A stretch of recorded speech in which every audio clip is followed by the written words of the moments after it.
हजारों लाखों नहीं करोड़ों हैं, मतलब जिनको हम अपना रोल मॉडल कह सकते हैं, बट वो रोल मॉडल कैसे बने उसका सफर हम सुनना नहीं चाहते। किसी हद तक ये सही भी है, बनना चाहिए, क्योंकि दूसरों के कदमों के निशान पे हम चलना तो चाहते हैं, लेकिन वो सफर कितना मुश्किल है उसको तय नहीं करना चाहते। वो है कि लड़कियां या विमेन जो है वो एंटरप्रेन्योरशिप वाली साइड नहीं जाना चाहती। क्या ऐसे हर्डल्स हैं जो उन्हें फेस करने पड़ते? पहले तो इंडिया की जो सोसाइटी है शायद कुछ हद तक हम ये भी कहेंगे कि मेल डोमिनेटिंग है, कि लड़कियां एंटरप्रेन्योर बनना चाहती हैं, उनके अंदर स्ट्रेंथ भी बहुत है। तो नारी शक्ति है, तो नारी अपनी शक्ति को संगठित करके हर उस फील्ड में उतार सकती है। कि आपने उन हर्डल्स को पार किया एंड आज आप जहाँ पर पहुंचे वहां पहुंच पाए। किनका साथ मिला, किन्होंने आपको उस टाइम पर इतना सपोर्ट किया? पिता हमारे कहते थे कि बेटी नहीं बेटा है मेरा, और मुझे बहुत अभिमान है।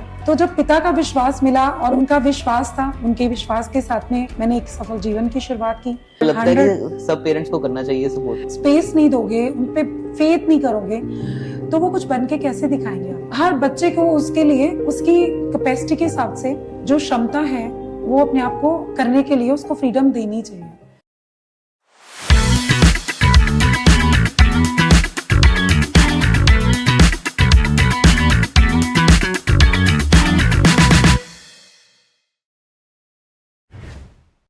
प्रथम एपिसोड ऑफ बातें दिल की, और शायद इससे बेहतरीन शुरुआत हमें नहीं मिल सकती थी, क्योंकि आज के जो हमारे गेस्ट हैं, she is an amazing woman, an amazing entrepreneur. वो माँ भी हैं, वो कुक भी हैं और सोशल एक्टिविस्ट भी हैं।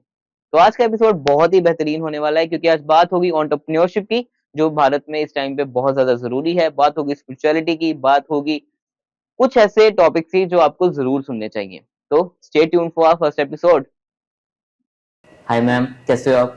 हेलो दानिश, कैसे हैं आप? मैं ठीक हूँ। Welcome to the first episode of Baatein Dil की विद हनीश। तो कैसा लग रहा है आपको आज? फील प्राउड और लकी माई सेल्फ यार, कि बातें दिल की और दिल से हो रही हैं, और आपके एपिसोड में हम पहले हैं, तो मुझे आपका शुक्रगुजार होना चाहिए या हनीश।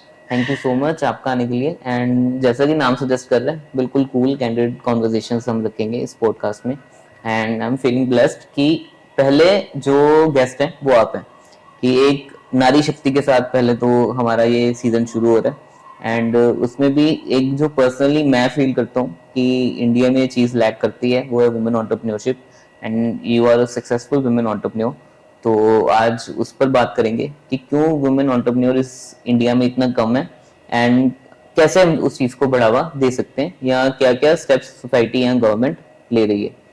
तो पहले तो आप थोड़ा सा अपनी जर्नी के बारे में बताइए, कि क्योंकि कहते हैं कि एक परसेप्शन है इंडिया में कि जैसे मेरे भी काफी फ्रेंड्स हैं, मुझे भी लगता है कि उन कईयों में बहुत पोटेंशियल है व्यापार करने की, बिजनेस करने की, बट एक परसेप्शन है कि नहीं नहीं अपना काम नहीं करना, जॉब ठीक है, टीचिंग ठीक है। टीचिंग बेसिकली काफी ज्यादा आ जाता है विमेन के लिए। तो क्यों एक ऐसा परसेप्शन बना हुआ है कि लड़कियां या विमेन जो है वो एंटरप्रेन्योरशिप वाली साइड नहीं जाना चाहती? क्या ऐसे हर्डल्स हैं जो उन्हें फेस करने पड़ते हैं? ऐसी बात नहीं है, मुझे लगता है कि लड़कियां एंटरप्रेन्योर बनना चाहती हैं, उनके अंदर स्ट्रेंथ भी बहुत है। तो नारी शक्ति है, तो नारी अपनी शक्ति को संगठित करके हर उस फील्ड में उतार सकती है। और अगर हम इंडिया के बैकग्राउंड को, पूरे मैप को देखें, तो हमारे अंदर हमें वो स्ट्रेंथ मिलती है कि हमारे भारत के नक्शे में ही बहुत सी ऐसी नारी शक्तियां हैं जिन्होंने हमें लाइक अपलिफ्ट करने के लिए इंस्पायर किया है। आप सबसे पहले रानी लक्ष्मीबाई को ले लीजिए, हमारी अपनी प्राइम मिनिस्टर रही थी इंदिरा गांधी। अभी हमारी जो प्रेसिडेंट हैं द्रौपदी मुर्मू, सुधा मूर्ति को देख लीजिए, और सुषमा स्वराज, ममता बनर्जी, वसुंधरा राजे, और अनगिनत ऐसे हैं, स्मृति ईरानी, लाइक अनगिनत ऐसी वुमेन, मतलब लाइक एंटरप्रेन्योर्स तो हम उनको नहीं कहेंगे, बट अपने आप में सशक्त और कंप्लीट, जिन्होंने अपने आप को पर्दे पे उतारा है अलग अलग रूप से और अलग अलग मतलब लाइक कि कंप्लीटली हम उनको कहेंगे कि उन्होंने हमें बहुत इंस्पायर किया है। और लड़कियां करना भी चाहती हैं, आगे आना भी चाहती हैं। हमारी गवर्नमेंट को ही देखें तो 33% आरक्षण जो कहते हैं वो वुमेन्स के लिए हैं। ओके। और लेकिन उसको एक एंटरप्रेन्योरशिप में अगर हम देखें तो सिर्फ 14% ही वुमेन्स उसको कवर करती हैं। ऐसा क्यों? पहले तो इंडिया की जो सोसाइटी है शायद कुछ हद तक हम ये भी कहेंगे कि मेल डोमिनेटिंग है। उनको बचपन से उतना फ्री और उतना सॉलिड तरीके से बड़ा ही नहीं किया जाता। मतलब लाइक कि 90s तक या 20 सेंचुरी शुरू होने से पहले हम कहते हैं कि वो काम करना चाहती थी। कुछ एक ही ऐसे फैमिलीज थी जिनमें उनको फ्रीडम दी जाती थी कि वो कुछ बड़ी बने और कुछ सोचे अपने बारे में और उनके आजाद आसमान उनको उड़ने के लिए मिल जाए। आज की सोसाइटी को बिलोंग करते हैं तो अभी तो लाइक हर सेकंड गर्ल, हर सेकंड महिला यही चाहती है कि मैं खुद से खुद को प्रूव करूं, एंटरप्रेन्योर बनूं और अपने पैरों पे खड़े होके दिखाऊं। मुझे लगता है कि अगर उनको खुला आसमान दिया जाए तो वो अपने आप को प्रूव करके दिखाती हैं कितनी स्ट्रांग है, कि जननी है, एक माँ का रोल अदा करती हैं, बेटी का रोल अदा करती हैं, उसके बाद पत्नी बनती हैं, माँ बनती हैं, उसके बाद में अपनी सोसाइटी को बहुत सारे मैसेजेस देती है और मौका मिले तो एक अच्छी एंटरप्रेन्योर भी बन के दिखाती है। परफेक्ट। जैसा मैम आपने भी कहा कि 90s के टाइम पे या 2000 स्टार्ट के टाइम पे काफी हर्डल्स थे, बट आई गेस आप भी उसी फेस में से निकले हो। Exactly. And you are doing great इस टाइम पर। तो कैसा सपोर्ट रहा आपको इनिशियली कि आपने उन हर्डल्स को पार किया एंड आज आप जहाँ पर पहुंचे वहाँ पहुंच पाए? किनका साथ मिला, किन्होंने आपको उस टाइम पर इतना सपोर्ट किया कि जो कि हम एज अ एग्जांपल दे सकें कि बाकी फैमिलीज या दोस्त जो भी हैं आफ्टर मैरिज भी या ससुराल वाले हैं, कि एक सपोर्ट कितना इनिशियल चाहिए होता है एक विमेन को इस पार आने के लिए? देखो, लाइफ के अंदर स्ट्रगल तो मैं मानती हूँ कि बहुत ज़्यादा होती है और अगर पेशेंस रखा जाए और उन स्ट्रगल्स को पूरे दिल से अपनाया जाए तो कुछ भी इम्पॉसिबल नहीं है। मैं शायद एक ऐसी फैमिली में बॉर्न हुई जहाँ विरासत में ही एंटरप्रेन्योरशिप मुझे मिली। मेरे पिता बहुत सफल एंटरप्रेन्योर थे, बिजनेसमैन नहीं हैं, मतलब लाइक कि बहुत सफल बिजनेसमैन हैं। उन्होंने मेरी माँ को कभी कमज़ोर नहीं बनने दिया। परिवार के अंदर हर जगह अपने से पहले उनको रखा। हमने भी वही सीखा कि इम्पोर्टेंस है और हमें भी अपने भाई के बराबर दर्जा मिलता था। पिता हमारे कहते थे कि बेटी नहीं बेटा है मेरा और मुझे बहुत अभिमान है। तो जब पिता का विश्वास मिला और उन्होंने उनकी लाइक ये नहीं कि मैंने उनकी किसी बात की उल्लंघना की हो, उनका विश्वास था, उनके विश्वास के साथ में मैंने एक सफल जीवन की शुरुआत की। कहते हैं कि माता पिता का बेटी के लिए जो जन्म वाला घर होता है वो वही छूट जाता है जब वो शादी करके एक नए परिवार में नए लोगों के रिश्ते के साथ में जुड़ जाती है। तो जब मैं शादी करके अपने एक नए सफ़र में आई तो मेरे माता पिता ने मुझे मेरे अभिमान से ज़्यादा सपोर्ट किया। मेरे हस्बैंड ने मेरे हर अच्छे और बुरे कदम में मेरे साथ खड़े रहे। उनको विश्वास था कि कभी गलत नहीं करूँगी और जो करूँगी अपना 100% दूंगी। परिवार को अपनाया तो पूरे दिल से, ऊपर उठाया तो पूरे दिल से और अपनों की सेवा और अपनों के प्यार के साथ में मैंने शायद आगे बढ़ना भी सीख लिया उनके साथ में। तो मेरे पिता ने मुझे बहुत सपोर्ट किया, मेरे हस्बैंड ने मुझे बहुत सपोर्ट किया और मेरे बच्चों ने मुझे, जिसको कहते हैं ना कि मेरा प्राउड मोमेंट बन के मुझे आगे बढ़ने के लिए प्रेरित किया कि जिंदगी में जीने के लिए और सीखने के लिए कुछ छोटा और कम नहीं है। ना तो जिंदगी छोटी पड़ती है, ना समय कम पड़ता है। आपने बात की बिफोर और आफ्टर की जर्नी की, तो जैसे कि आप एक प्राउड मदर भी हैं, तो एक तो कि एंटरप्रेन्योरशिप में क्या डिफ़िकल्टी आती है जब हम इस ऐसी स्टेज पर आते हैं एंड जब बच्चे भी बाद में हमें प्राउड करते हैं, तो पर्सनली उस चीज़ के बारे में भी बताइए। देखो, बच्चों को मुझे पर्सनली फील होता है कि एक माँ तब कंप्लीट होती है जब बच्चे मतलब लाइक कि आपने जितनी मेहनत बच्चों के ऊपर की है, परिवार के ऊपर की है, और वो कंप्लीटली उनकी उनकी वजह से आपकी पहचान बने। तो मेरी डॉटर को मैंने बिजनेस फैमिली की बैकग्राउंड होने से लाइक हमें लगता था कि वो भी एक बिजनेस फीमेल बनेगी, और उसको उसी रूप में हमने आगे बड़ा किया। बट कहते हैं ना कि अगर आप खुला आसमान देते हो तो परिंदे उड़ ही जाते हैं। उसने बोला कि मुझे तो मज़ा नहीं आ रहा, शायद मैंने सारी ज़िंदगी वो किया, लाइक वो बीकॉम किया उसने, फिर एमबीए के लिए अपने आप को पोस्ट ग्रेड के लिए परस्यू किया। बट कहते हैं ना कि लाइफ चेंज होती है, और कहती कि मॉम डैड मैं चाहती हूँ कि मैं कुछ ऐसा करूँ जिसमें मुझे ज़िंदगी जीने में मज़ा आए। तो वो मेरी my first child is my daughter Sejal. उसने अपनी सिर्फ एक ख्वाहिश हमसे रखी कि मैं चाहती हूँ कि मैं कुछ ऐसा करूँ जिसमें मैं ज़िंदगी का पैशन करूँ, और मैं उसको अपने दिल से अपना लूँ। तो उसने एकदम डिफरेंट स्ट्रीम्स में फैशन बैकग्राउंड में चली गई, और फैशन बिजनेस मैनेजमेंट किया, और एक फैशन स्टाइलिस्ट बन गई। और जब उसके लाइक शूट्स और उसकी कोलैबोरेशंस उसके पेजेस पे आती थी, या हम मैगजीन्स में, न्यूज़पेपर्स में और फ्रेम में उसका नाम देखते थे, तो मुझे लगता था कि अब मेरे लिए बहुत प्राउड मोमेंट है कि मैं तेरी ममा हूँ, मुझे पहचान मिलती है तेरे कारण।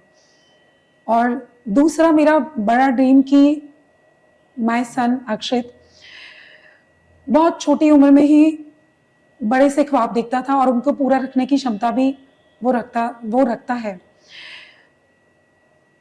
लाइक उसने एक ड्रीम देखा कि मैं कुछ ऐसा करना चाहता हूँ, और मैं शायद करूँगा भी ममा, लेकिन आप और पापा का सपोर्ट चाहिए।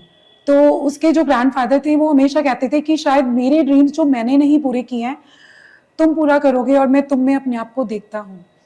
मैं आपसे शेयर करना चाहूँगी, he is the first Indian जिसको पूरे वर्ल्ड में 30 स्टूडेंट्स में सिलेक्ट किया गया पियर्सन स्कॉलरशिप के लिए, एंड 4 ईयर की उसको स्कॉलरशिप लगी, और 110% स्कॉलरशिप के साथ में वो टोरंटो यूनिवर्सिटी में अपनी बैचलर की डिग्री कंप्लीट करके, और 23 की एज में वो सीनियर सॉफ्टवेयर इंजीनियर माइक्रोसॉफ्ट में स्पेशल पोस्ट पे है। तो लाइक जब मुझे लोग पहचान बनाते हैं कि you are the proud mama ना, कि अक्षत की ममा हो आप, या मुझे कहते हैं कि आप सेजल की ममा हो, तो मुझे एक अपने आप में प्राउड फील होता है। तो अपनी पहचान अपने बच्चों से, और वो मुझे हमेशा कहते थे कि मामा सीखने की उम्र खत्म नहीं होती है, जो आप करना चाहते हो शायद तब नहीं किया तो अब कर लो, लेकिन अपने लिए कुछ करो। और उनके विश्वास के साथ में मैंने भी अपने आप को परस्यू करना शुरू किया कि शायद कुछ ना कुछ तो बन ही जाऊंगी। बेसिकली जैसे कहते हैं कि एक इंसान तब ज्यादा प्राउड होता है जब उसका नाम उसके बच्चों से लिया जाता है। तो बट वही है, मैंने इसलिए आपसे ये क्वेश्चन पूछा क्योंकि ये चीज़ तो है ही, बट इंडिया में कहीं ना कहीं अभी भी ये है कि पेरेंट्स का सपोर्ट बच्चों को उस तरीके का नहीं मिल पाता। जैसे आपने कहा कि आपकी डॉटर ने बिल्कुल करियर स्विच मारा, सेम हैपेंड विद मी, क्योंकि मैंने भी करियर बहुत all of the sudden switch किया। इस टाइम पे मैं मल्टीपल चीज़ें कर रहा हूँ, तो कई बार पेरेंट्स का सपोर्ट नहीं मिलता।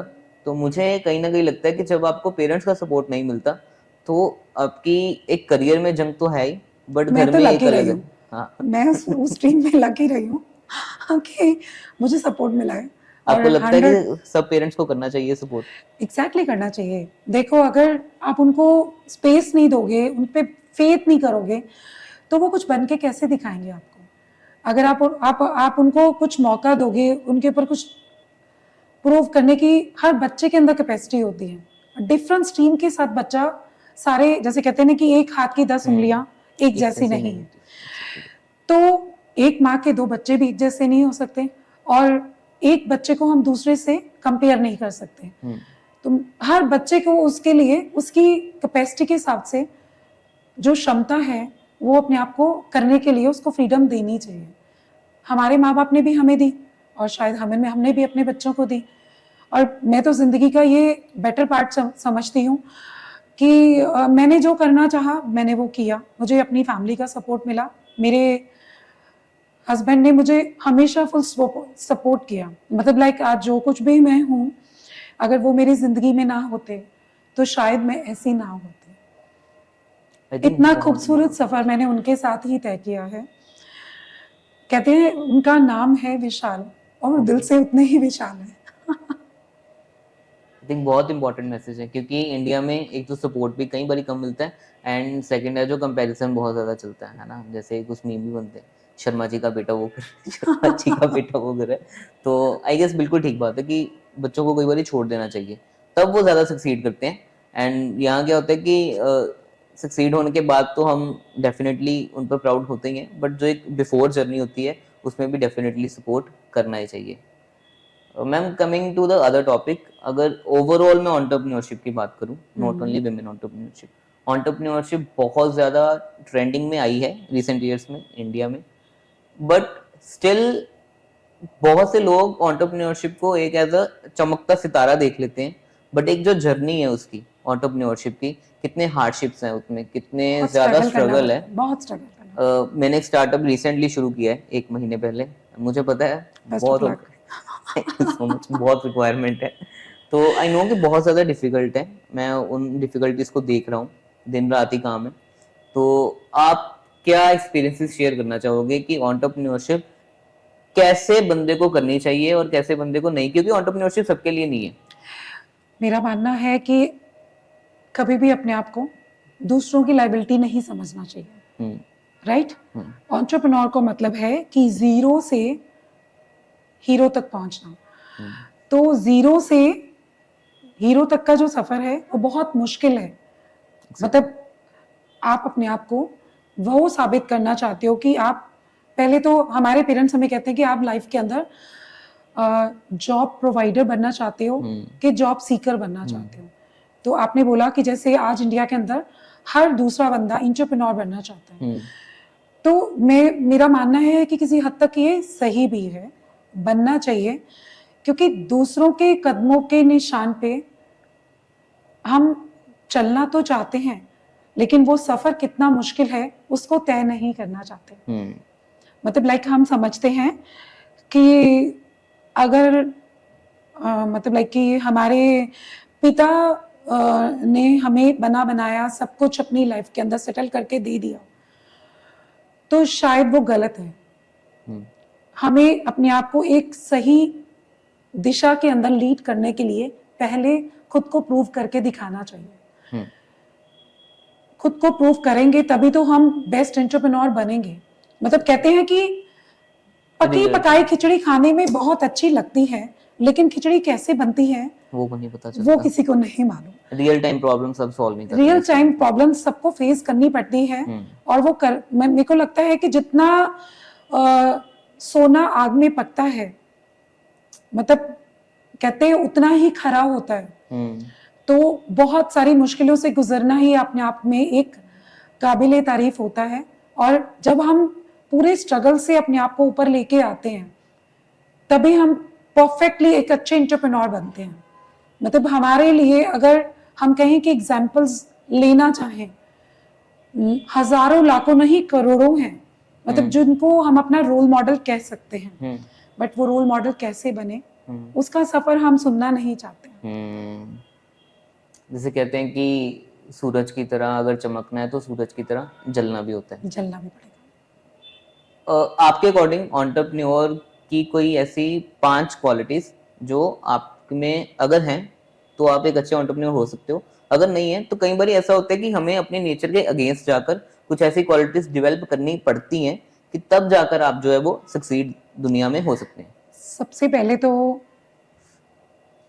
अपने बड़ों का आशीर्वाद आपके साथ होना चाहिए, जिसको कहते हैं बैक पे सपोर्ट, राइट। दूध से बड़ा कि खुद में विश्वास होना चाहिए कि हम ये कर सकते हैं, अपने बाजू में दम होना चाहिए। तीसरा कि पेशेंस लाइफ के अंदर आपको सफलता की कुंजी, जो कहते हैं कि सक्सेस का की जो है वो पेशेंस। प्रैक्टिस, जितनी मेहनत हम करते हैं, कहते हैं ना कि practice makes a man perfect. जितनी स्ट्रगल हम करेंगे उतने ही हम परफेक्ट इंसान जिंदगी में बनेंगे। और सबसे एंड में कहूंगी कि जब तक हम चैलेंजेस को फेस नहीं करेंगे तब तक हम कुछ भी नहीं बन सकते। तो जिंदगी में चैलेंज को फेस करना जरूरी है। जितनी ज्यादा जिंदगी एज अ तपस्या रहेगी उतना ज्यादा जिंदगी में निखार आएगा। बिल्कुल। पेशेंस वाली बात भी ठीक है। मुझे मेसी की बात याद आ गई। मेसी वंस सेड कि it took me 17 years to be an overnight success. तो लोग अब तो देखते हैं कि लियोनेल मेसी कौन है, बट जो 17 साल का मेरा स्ट्रगल है वो ना कोई सुनना चाहता है ना कोई देखना चाहता है। तो वो भी आई गेस वही बात है। लाइक मैं आपको बताती हूँ कि जैसे हमने बोला कि हमें फैमिली के अंदर क्या एंटरप्रेन्योर बनने के लिए हमने क्या देखा और क्या करा। मैं शायद जब मेरी शादी हुई तो मेरे पिता बहुत बड़े एंटरप्रेन्योर थे, बहुत बड़े बिजनेसमैन थे। और मेरे हस्बैंड एक स्ट्रगलिंग फेस में थे। ठीक है। मैं आई, मैंने जिंदगी में उनका साथ, हर अच्छे बुरे कदम में उनके साथ चली। और मेरे पिता को विश्वास था कि मुझे इसके अंदर वो स्पार्क दिखता है कि कुछ नहीं भी करेगा तो भी मेरी जिंदगी में मेरी डॉटर को सबसे खुश ये रखेगा। और लाइक उन्होंने वो अपनी लाइफ का जो स्ट्रगल है ना, वो कहते हैं कि वो हमेशा ये कहते हैं कि शायद मुझे लोगों को विरासत के अंदर प्रॉपर्टीज मिलती हैं, बिजनेस मिलते हैं, और मुझे विरासत के अंदर अपने पिता का कर्ज मिला जिसको पूरा करने के लिए मैंने अपनी जिंदगी का जो पिता का ऋण था वो पूरा किया। वाओ। तो मुझे उनकी वो बात जिंदगी में हमेशा कायल रहती है कि जिंदगी में बनना है तो अपने बाजू पे बनो। किसी के बाजू पे कांधे पे रख के तीर चलाना आसान नहीं है। आपने बहुत अच्छी बात कही एक रिलेशनशिप को लेकर कि दुख भी आते हैं, सुख भी आते हैं, साथ ही भोगने पड़ते हैं। आपको लगता है कि जैसे जैसे जनरेशन चेंज हो गई है, ये 20-25 साल में जो डिफरेंस आया है, ये वाली जनरेशन या अपकमिंग जनरेशन उतना ज्यादा साथ निभा पाएगी या निभा रही है? कहीं तो कुछ % बच्चे ऐसे हैं जो सोचते हैं कि पता नहीं कितने कॉम्प्रोमाइजेस और लाइफ के अंदर कितने फेसेस को फेस करके हमारे पेरेंट्स ने हमें वो खुला आसमान दिया, हमारी विश के अकॉर्डिंग हमें काम करने की इजाज़त दी। और कुछ % बच्चे ऐसे भी हैं जो चाहते हैं कि सब कुछ एज इट इज़, जब जैसे हम बड़े हुए हैं और वैसा ही हमारी थाली में पेश हो जाए। तो ऐसा नहीं हो सकता ना। ऐसा कैसे हो सकता है कि एक पूरी जिंदगी एक इंसान अपनी जिंदगी को लगाता है एक अच्छा एंटरप्रेन्योर बनने के लिए। जैसे कि आज आप, मतलब लाइक कि मुझे लगता है पूरे फेम में है कि आपने एंटरप्रेन्योरशिप के ऊपर ही अटैक किया है। तो एटलीस्ट वो उस स्टेबिलिटी नहीं रहेगी उसकी। अगर जो आज की यंग जनरेशन है, अगर वो कहते हैं कि जैसे आपने मुझसे 5 फेवर पूछे कि क्या बेस्ट है जो एंटरप्रेन्योर, एक अच्छे एंटरप्रेन्योर के लिए, अगर वो उन फेसेस में से नहीं निकलता है ना, तो मुझे लगता है कि उसकी लाइफ की स्टेबिलिटी नहीं रहेगी। स्टेबिलिटी तब होगी जब वो उन फेसेस में से निकला है और उसने अपने आप को पूरा प्रूव करके दिखाया है, तो वो आने वाले टाइम में एक बेस्ट एंटरप्रेन्योर बनेगा। ये मेरा प्रॉमिस है कि वो कहीं बैक पे नहीं जाएगा, वो धीरे धीरे हर स्टेप को चढ़ते हुए द एंड पॉइंट पे अपना झंडा फहरा के दिखा देगा। लैडर में 99 to 100, 1 to 99 भी जाना पड़ता है, सीधा वो नहीं होता। वही बात है कि ऊपर चढ़ना बड़ा आसान है, लेकिन जब कहते हैं कि एक बुरा फेस आपको बिल्कुल 0 पे ले आता है, तो पक्के होके जिंदगी में कदम रखिए, तभी चरित्र का प्रमाण मिलता है ना। लघु उद्योग भारती, जिसके आप हमारे डिस्ट्रिक्ट के प्रेसिडेंट हैं, आसान भाषा में बिल्कुल हमारी ऑडियंस के लिए जिनको इसके बारे में कुछ नहीं पता, जिन्होंने पहली बार ये शब्द सुना है, लघु उद्योग भारती क्या है? लघु उद्योग भारती वो है कि आप कहें एक तरह से हर तरह के, हर फील्ड के एंटरप्रेन्योर्स एक संगठन के रूप में, फ्रेम के रूप में नजर आते हैं, जहाँ छोटा बड़ा मतलब माइक्रो, स्मॉल, मीडियम, हर तरह के बिजनेस के लिए एक प्लेटफॉर्म है, मतलब एक संगठन है। अलग अलग रूप में हम देखते हैं तो हम कहते हैं कि इंटरप्रेन्योरशिप तो इंटरप्रेन्योरशिप है, मतलब चाहे एक दुकानदार है तो वो भी अपना दुकान चला रहा है, खुद का मालिक है, किसी की मतलब लाइक ये नौकरी नहीं करता। एक प्रोफेशनल ब्यूटी सैलून चला रही है लड़की, तो वो भी एक इंटरप्रेन्योर है। एक डॉक्टर अपना क्लिनिक रन कर रहा है तो गेन तो उसने भी किया है। एक टीचर अपनी एजुकेशन सिस्टम में अपना इंस्टीट्यूट चला रहा है, वो भी अपने आप में इंटरप्रेन्योर है। और अगर हम आज जो छोटे छोटे बच्चों को है कि हर तरह के बिजनेस के लिए सरकार सब्सक्रिप्शन भी दे रही है, एमएसएमई के अंडर उनको बेनिफिट्स भी दे रही है। हमारे यहाँ पे बहुत लैक ऑफ नॉलेज है, मतलब हमें मालूम ही नहीं है कि हमें गवर्नमेंट से कितने बेनिफिट्स मिल सकते हैं और हम उनको ग्रास्प करने को तैयार ही नहीं है। मैं तो कहती हूँ कि अगर एमएसएमई की कोलैबोरेशन से हर बिजनेस कनेक्टेड है तो हमें बेनिफिट्स के बेनिफिट ही है। मतलब हम अच्छी बातों को गौर नहीं करते हैं और बुरे अंजामों को पहले देख लेते हैं। अगर हमने एमएसएमई या लघु उद्योग के साथ अगर किसी ने जुड़ना है तो उसे क्या करना चाहिए, पहला स्टेप क्या होगा? एक तो वो अपने आप में किसी भी फील्ड में एक एंटरप्रेन्योर होना चाहिए।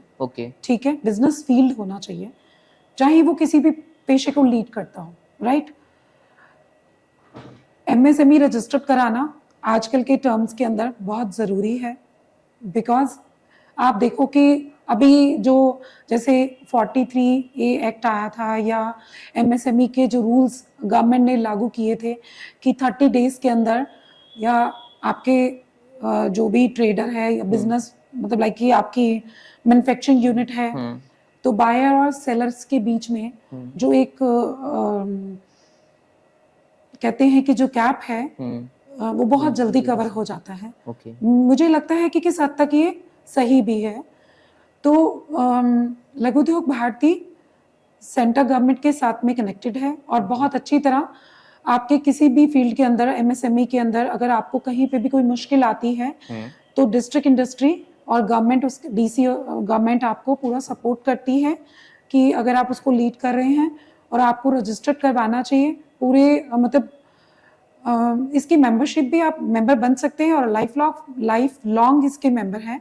एक छोटा सा मिनिमम सा अमाउंट और रजिस्ट्रेशन है, उनके थ्रू आप एमएसएमई के मेंबर बन सकते हैं और लघु उद्योग भारती में कनेक्शन ले सकते हैं। सो ये तो एक बिजनेस फील्ड है जिसको हम लीड करते हैं। यस, सिंपल भी है, ज़्यादा इतना डिफिकल्ट कोई होता नहीं है रजिस्टर करना। एक तो होता है ना कि गवर्नमेंट का कुछ भी आता है तो वैसे ही लोगों में हुआ आ जाता है, लोग उसको अपनाते नहीं हैं, उसके नेगेटिव एस्पेक्ट्स को पहले देखते हैं, मतलब क्या नेगेटिविटी है। मुझे लगता है कि अच्छा है कि एमएसएमई का जो रूल निकल के आया, एटलीस्ट जो तुम्हारे वेंडर्स तुम्हें पैसे नहीं देते हैं कि 6 महीने तक आप अपना मतलब लाइक कि बिजनेस एक बार जरूर सबको लग रहा है कि बहुत मुश्किल हो जाएगा, मतलब लाइक मैन टू मैन जो ट्रेडिंग या मैन्युफैक्चरिंग यूनिट्स वालों के लिए एक थर्ड पार्टी के लिए कनेक्शन था तो वो काफी मुश्किल लगेगा, छोटे वेंडर्स को ज्यादा मुश्किल आएगी, बड़े वेंडर्स के लिए, बड़े ट्रेडर्स के लिए, बड़े मैन्युफैक्चरिंग यूनिट्स के लिए इजी हो जाता है। बट नहीं, आपकी देखा जाए तो आपको अपनी पेमेंट्स के लिए वेट नहीं करेगी। जितनी कहते हैं ना कि मनी का सर्कुलेशन जितना फ्लो इजी रहेगा, बिजनेस करना उतना ही आसान होगा। हर कोई करोड़ों लेके पैदा नहीं होता है, मतलब हजारों और लाखों से ही जिंदगी शुरू होती है।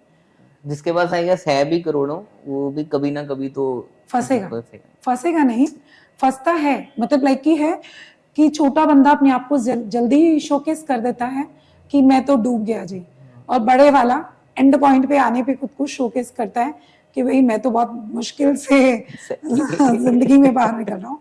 तो मुझे लगता है कि सेटलमेंट होना और कुछ अच्छे रूल्स को फॉलो करना जिंदगी में बहुत जरूरी है। गवर्नमेंट प्रोविजन देती है तो उनको अडॉप्ट करना चाहिए।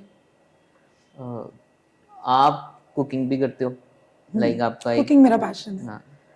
कुकिंग भी करते हो और आप सर्वाइकल कैंसर एक्टिविस्ट भी हो, या सोशल एक्टिविस्ट। Social activist. मैं लाइक फिलांथ्रोपिक विंग जो है, जितने भी फील्ड्स में जहाँ मैं कनेक्टिव कर सकती हूँ खुद को, वहाँ मेरा कनेक्शन खुद से ही जुड़ जाता है।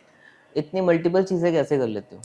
यार जिंदगी बहुत छोटी सी है और हर दिन के अंदर 24 घंटे मिलते हैं और नींद लेने के लिए कहते हैं ना कि 6 से 7 घंटे ही बहुत होते हैं। तो बाकी के घंटे अगर मैनेज किया जाए तो सब कुछ पॉसिबल है लाइफ के अंदर।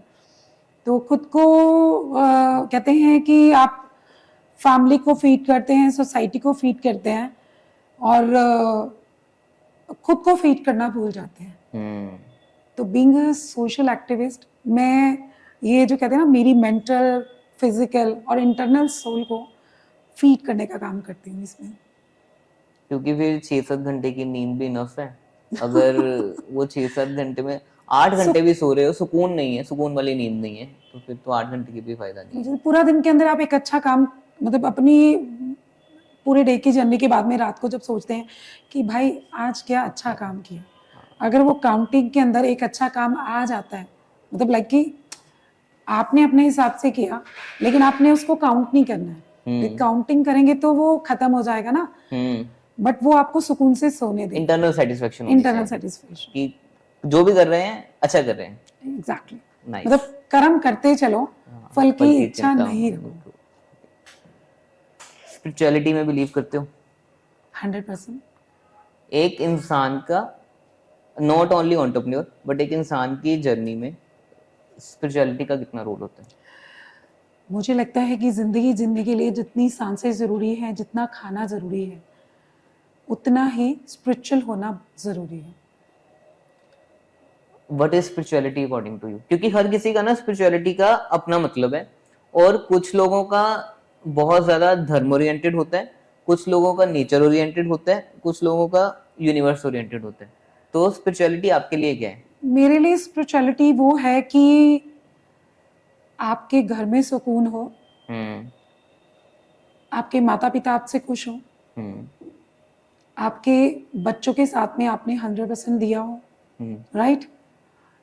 अपने लाइफ पार्टनर के साथ में आपकी अंडरस्टैंडिंग बिल्कुल बराबर हो, और जिंदगी में अच्छे दोस्तों का साथ हो, तो परमात्मा सब कुछ दे देता है। सही है ना? मतलब ना परिवार के बिना जिंदगी चलती है, ना दोस्तों के बिना जिंदगी चलती है। पर रिस्पेक्ट जरूरी है जिंदगी का। बिल्कुल। तो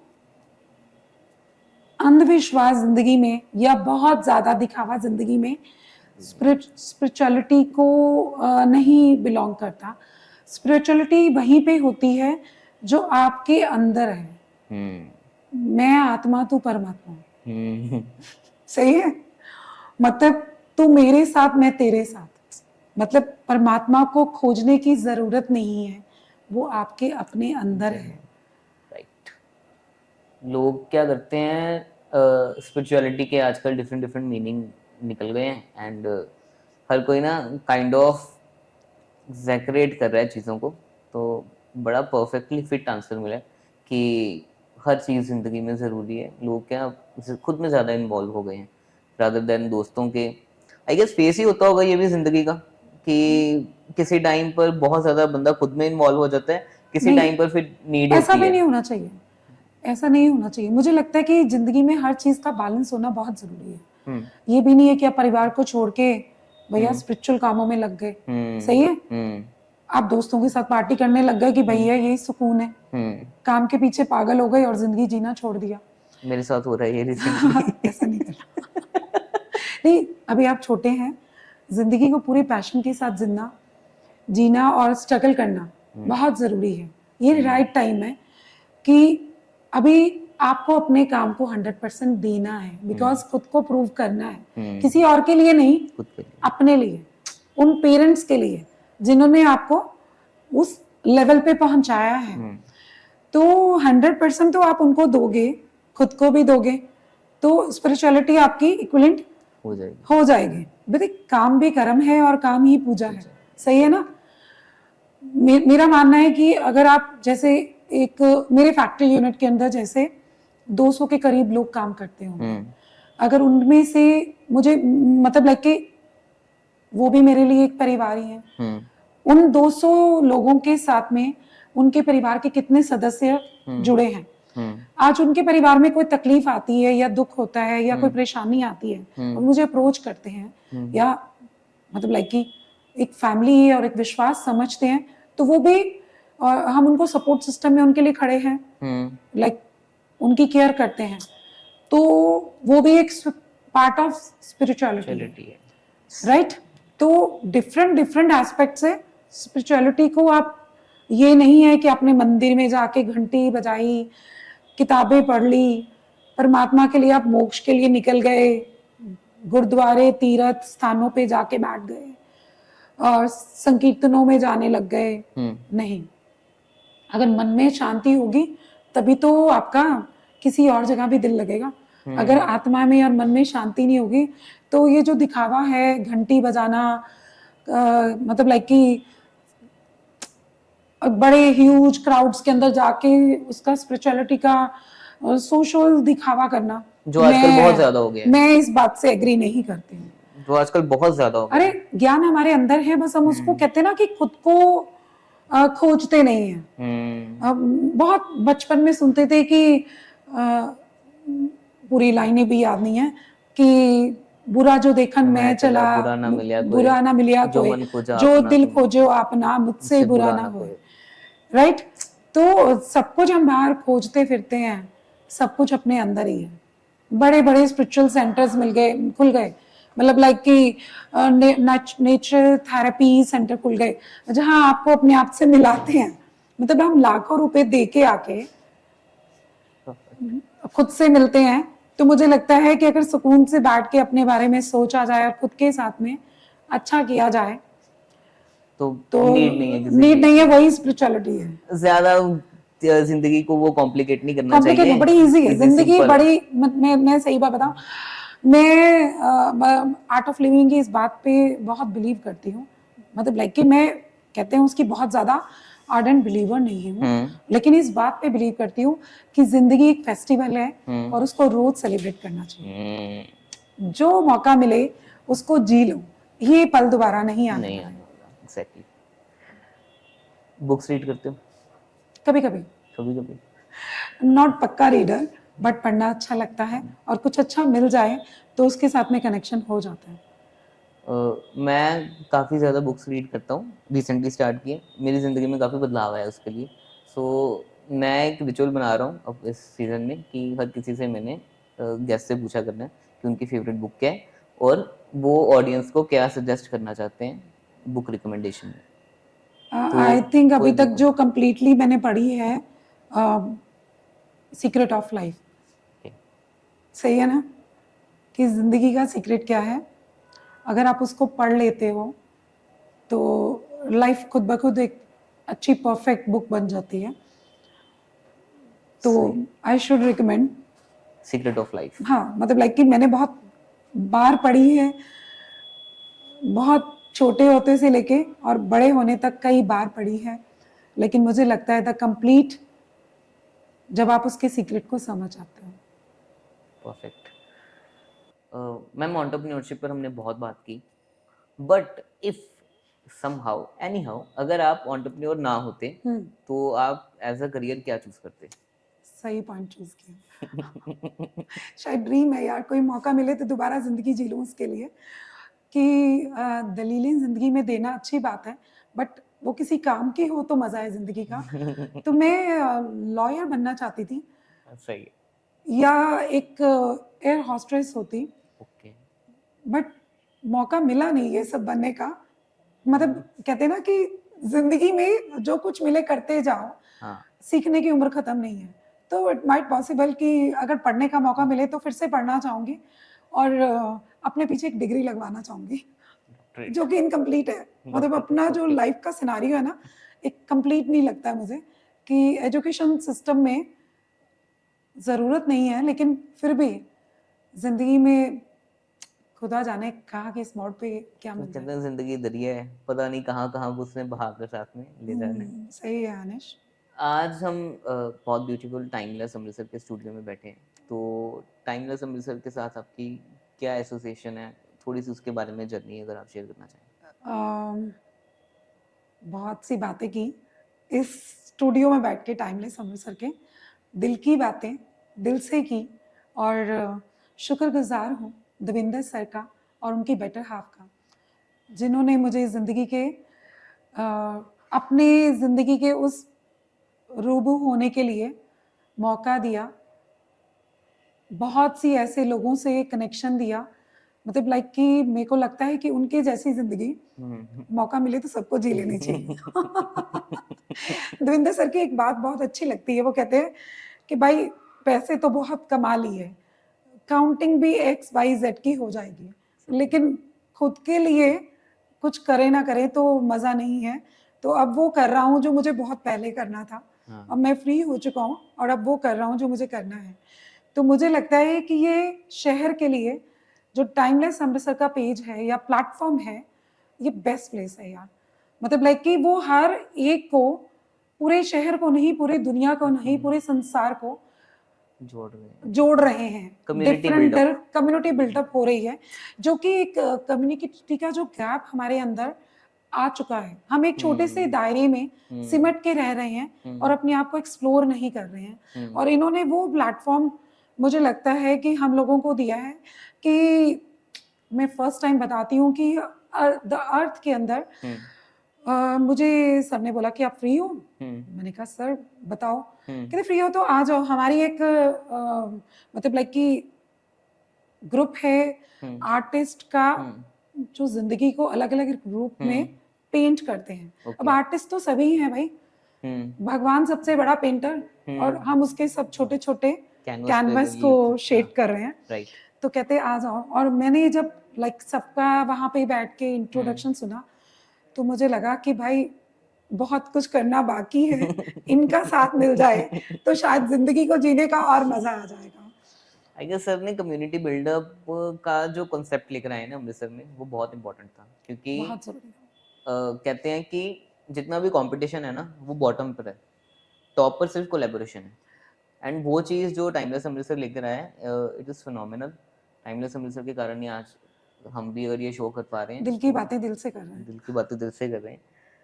अमृतसर को आप अगर कोई मैसेज देना चाहो अमृतसर के लोगों को कि अरे भाई ये गुरुओं की नगरी है, यहाँ पे गुरुओं की बड़ी असीम कृपा है।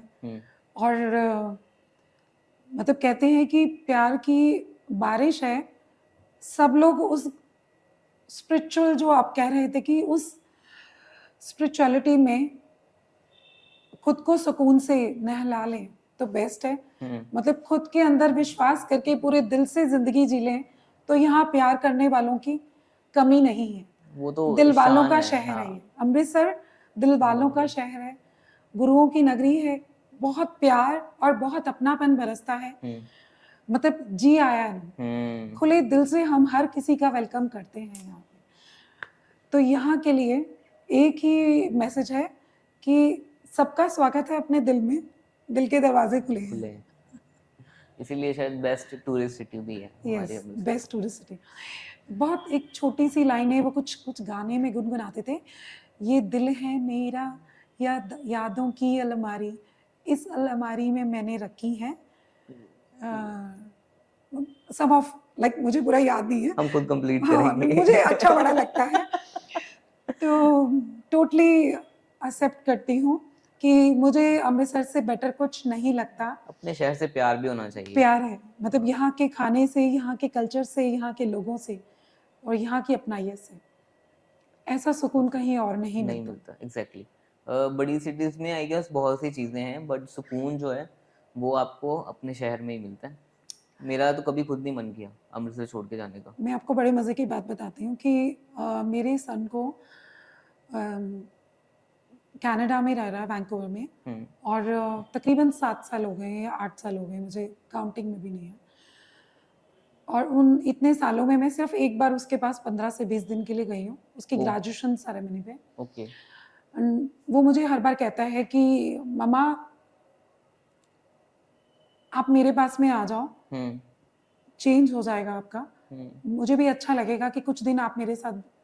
तो मैंने कहा वहाँ पे आऊँगी तो सिर्फ तुझसे मिलूंगी, यहाँ पे आएगा तो तू सबसे मिलेगा। तो वो कहता है यही मैं चाहता हूँ। तो उसको 10 दिन की छुट्टी हो 20 दिन की, तो वो वापस अपने देश और अपने शहर में आ जाता है। वो कहता है मुझे इससे ज्यादा प्यारा कुछ नहीं है। तो तभी मैं कहती हूँ कि एक विदेश में रहने वाला भी अपने देश और अपने प्रदेश से प्रेम करता है। तो हम तो यहीं पे अपना घर अपना ਹੁੰਦਾ है अपना घर अपना ਹੁੰਦਾ है, Perfect. सिफ्ती दा घर, सिफ्ती का अपना अमृतसर सिफ्ती दा घर। सही है ना? Thank you so much ma'am, आज आप एज ए फर्स्ट गेस्ट हमारे शो पर आए। उम्मीद है आपको मज़ा आया। कैसा रहा आपका एक्सपीरियंस? हानिश, थैंक यू मुझे चूज करने के लिए अरे और मेरे से आज रूबरू मेरे दिल की बातें शेयर करने के लिए। सबसे बड़ा थैंक यू देविंदर सर को करना चाहूँगी, exactly. अमृतसर टाइमलेस पेज के, अमृतसर टाइमलेस के स्टूडियो को, पॉडकास्टिंग के दिल की बातें दिल की। मुझे लगता है सभी जने ज़रूर रिक्वेस्ट करूँगी कि अपने दिल की बातें अपने दिल से सुनिए और ज़रूर हानिश के साथ में शेयर कीजिए। देविंदर सर हमारा राइट चैनल है, उनको कनेक्ट करना मत भूलिएगा और अमृतसर टाइमलेस के इस खूबसूरत सफ़र के साथ में जुड़िए। परमात्मा आपको रूबरू सब कुछ बख्शेगा। Thank you so much. सलाम है मेरा। Thank you so much.